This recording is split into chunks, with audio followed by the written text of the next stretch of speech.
नमस्कार, मैं सनी कुमार गौतम स्वागत करता हूं आप सभी लोगों का अपनी इस क्लास में, जिसमें आज हम लोग क्लास टेंथ के विज्ञान से रसायन विज्ञान का चैप्टर नंबर 1 लेके आए हैं, जिसमें आप लोगों को इसके पूरे नोट्स के साथ, पूरे एक-एक टॉपिक के साथ आपको इस चैप्टर को समझाया जाएगा और साथ में आपको इसके नोट्स प्रोवाइड किए जाएंगे। ठीक है, यदि आप चैनल पे नए हैं तो चैनल को लाइक, सब्सक्राइब और फॉलो ज़रूर करें।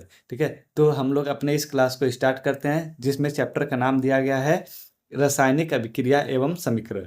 ठीक है, यानी जो चैप्टर का जो हमारा नाम दिया गया है वो दिया गया है रासायनिक अभिक्रिया एवं समीकरण नाम दिया गया है। ठीक है, तो इस चैप्टर को स्टार्ट करते हैं हम लोग। सबसे पहले हम लोग पढ़ेंगे किसके बारे में, परिवर्तन के बारे में।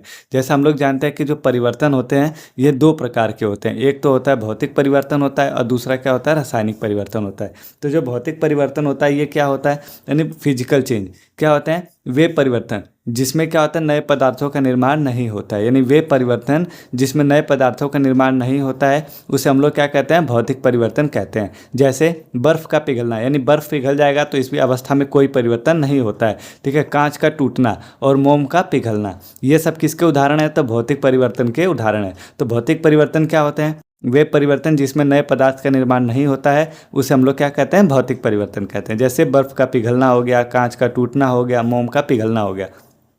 अब दूसरा हमारा आता है रासायनिक परिवर्तन, कि रासायनिक परिवर्तन होते क्या, यानी केमिकल चेंज क्या होता है। तो रासायनिक परिवर्तन क्या होता है, वे परिवर्तन जिसके फलस्वरूप क्या होते हैं, नए पदार्थों का निर्माण होता है। ठीक है, वे परिवर्तन जिसके फलस्वरूप क्या होते हैं, नए पदार्थों का निर्माण होता है, उसे हम लोग क्या कहते हैं, रासायनिक परिवर्तन कहते हैं। रासायनिक परिवर्तन कहते हैं जैसे कागज का जलना, जैसे कागज जलकर क्या हो जाता है, राख बन जाता है। ठीक है, भोजन का पचना, लोहे पर जंग का लगना, ये सब कौन से उदाहरण है, किसके उदाहरण है, तो यह है रासायनिक परिवर्तन के उदाहरण है। यानी वे परिवर्तन जिनके फलस्वरूप क्या होंगे, नए पदार्थ का निर्माण होता है जिसे दोबारा वापस नहीं बदला जा सकता है, उसे हम लोग क्या कहते हैं, रासायनिक परिवर्तन कहते हैं। ठीक है, अब पढ़ेंगे रासायनिक अभिक्रिया के बारे में, कि रासायनिक अभिक्रिया क्या होती है। ठीक है, रासायनिक अभिक्रिया क्या होती है, कि जब दो या दो से अधिक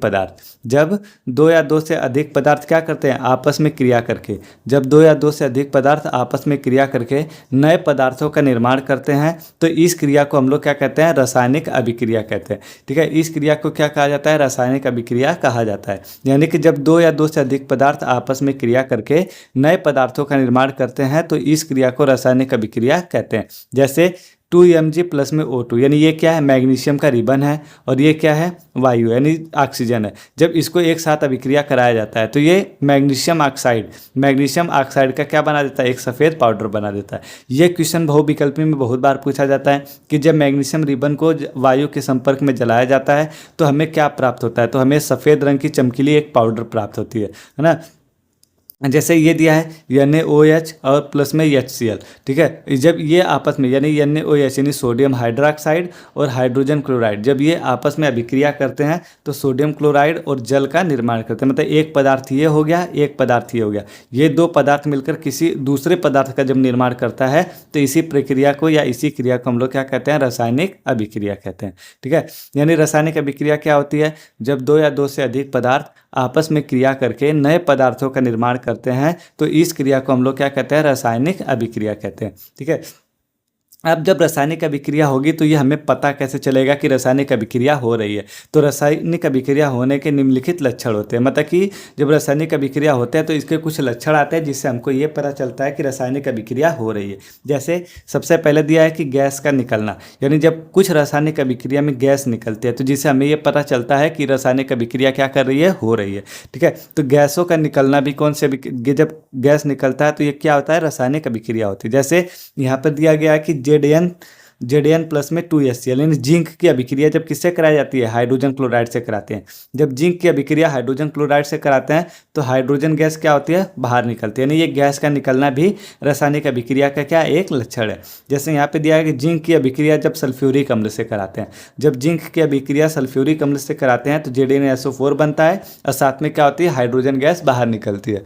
ठीक है, साथ में क्या होती है, हाइड्रोजन गैस बाहर निकलता है जी। तो गैसों का निकलना भी क्या कराता है, एक रासायनिक अभिक्रिया के लक्षण कहलाते हैं।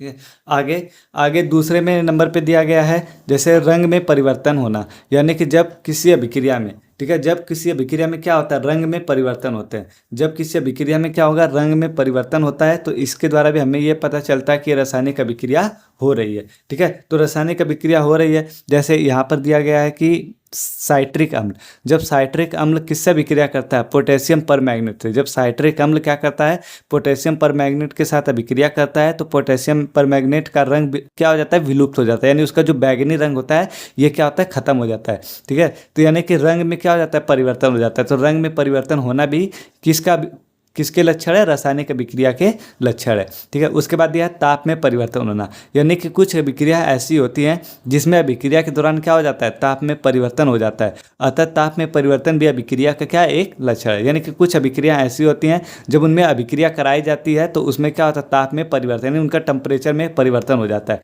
जिससे हमको यह पता चलता है कि यह अभिक्रिया हो रही है। तो रासायनिक अभिक्रिया होने का एक लक्षण ताप का परिवर्तन भी होता है। अगला दिया है अवस्था में परिवर्तन, यानी ना कुछ रासायनिक अभिक्रिया अवस्था में परिवर्तन के कारण अभिलक्षित होती है। यानी कि कुछ अभिक्रियाएं ऐसी होती हैं जिसमें क्या हो जाता है, अभिक्रिया में जो अवस्था होती है उस अवस्था में क्या हो जाता है, परिवर्तन हो जाता है। जैसे जब मोम को जलाया जाता है तो यह जल और कार्बन डाइऑक्साइड में परिवर्तित हो जाता है। यानी कि जब मोम को जलाया जाता है तो यह जल और कार्बन डाइऑक्साइड में परिवर्तित हो जाता है। तो मोम हमारा क्या होता है, ठोस होता है। तो मोम ठोस अवस्था में होता है। जब ये पिघल जाता है तो जल और कार्बन डाइऑक्साइड में बदल जाता है। तो जल क्या होता है, द्रव होता है, और कार्बन डाइऑक्साइड क्या होती है, गैस होती है। यानी कि ये जो ठोस है ये ठोस अवस्था से बदलकर द्रव और गैस में आ जाता है। यानी कि इसमें भी क्या हो जाता है, अवस्था में परिवर्तन आ जाता है। तो जब अवस्था में परिवर्तन आ जाता है तो ये भी किसका लक्षण हो जाएगा, रासायनिक अभिक्रिया के लक्षण हो जाते हैं। ठीक है, जैसे जो रासायनिक अभिक्रिया होती है इसमें दो चीज होता है। तो जो रासायनिक अभिक्रिया में जो भाग लेने वाले पदार्थ होते हैं उसे हम लोग क्या कहते हैं, अभिकारक कहते हैं। तो जो रासायनिक अभिक्रिया होती है इसमें भाग लेने वाले पदार्थों को हम लोग क्या कहा जाता है, अभिकारक कहा जाता है, या इसे हम लोग किस नाम से जानते हैं, रिएक्टेंट के नाम से जानते हैं ना। ये क्या कहलाता है, रिएक्टेंट कहलाता है। ठीक है, और जो इसके फलस्वरूप जो नए पदार्थ बनते हैं तो नए पदार्थ को हम लोग क्या कहते हैं, उत्पाद, या इसे हम लोग क्या कहा जाता है, प्रोडक्ट कहा जाता है ना। इसे क्या कहा जाता है, प्रोडक्ट कहा जाता है। ठीक है, जैसे कैल्शियम ऑक्साइड है और कार्बन डाइऑक्साइड है, जब इन दोनों को अभी ये दोनों आपस में अभिक्रिया करते हैं तो कैल्शियम कार्बोनेट बनाता है। तो जो कैल्शियम ऑक्साइड है और जो कार्बन डाइऑक्साइड दिया है ये दोनों क्या है, अभिकारक है, और ये क्या है, उत्पाद है। तो जो अभिकारक को हमेशा किधर लिखा जाता है, बाएं साइड में लिखा जाता है, और उत्पाद को हमेशा दाएं साइड, और इनके बीच में क्या होता है, एक तीर का निशान होता है। आगे दिया है रासायनिक समीकरण। रासायनिक समीकरण क्या होते हैं, तो रासायनिक अभिक्रिया में जो अभिकारक और उत्पाद होते हैं, यानी कि जो अभिकारक और उत्पाद दिया है इनको क्या करना, संक्षिप्त रूप में लिखना। इनको संक्षिप्त रूप में लिखने की जो क्रिया होती है या लिखने की जो प्रक्रिया होती है उसे ही क्या कहा जाता है, रासायनिक समीकरण कहा जाता है। यानी रासायनिक अभिक्रिया में अभिकारक तथा उत्पाद को संक्षिप्त रूप से लिखने की जो प्रक्रिया को रासायनिक समीकरण कहते हैं। जैसे जिंक प्लस में सल्फ्यूरिक अम्ल, यानी जिंक है और सल्फ्यूरिक अम्ल की जब क्रिया कराई जाती है तो जिंक सल्फेट और हाइड्रोजन, तो इसको इस तरीके से ना लिख के इसको ऐसे लिखा जाए, जिंक को जेडीएन लिख दिया जाए, सल्फ्यूरिक अम्ल को H2SO4 लिख दिया जाए, और जिंक सल्फेट को JDnSO4 लिख दिया जाए, और हाइड्रोजन को H2 लिख जाए। तो जो ये प्रक्रिया लिखने की दी गई है इसी को क्या कहा जाता है, रासायनिक समीकरण कहा जाता है। ठीक है, जैसे यहाँ पे लिखा भी गया है कि अभिकारक और उत्पाद के बीच में किसका निशान होता है, तीर का निशान होता है, और अभिकारक को हमेशा बाएं साइड लिखा जाता है और उत्पाद को हमेशा दाएं साइड लिखा जाता है। ठीक है, तो हम लोग ने जो पढ़ा आज की क्लास में आपको कैसे लगी, आप लोग कमेंट करके ज़रूर बताइएगा कि आपको ये क्लास कैसे लगी। और एक ज़रूरी बात कि आपको डेली मैथ की क्लास डेली सुबह 9:30 बजे मिलेगी, और साइंस की क्लास शाम को 7 बजे मिलेगी। ये आपको डेली क्लासेस मिलेंगी। ठीक है, तो आपको ये क्लास कैसे लगी कमेंट में ज़रूर बताइएगा। मिलते हैं जब तक नेक्स्ट क्लास में, तब तक के लिए जय हिंद।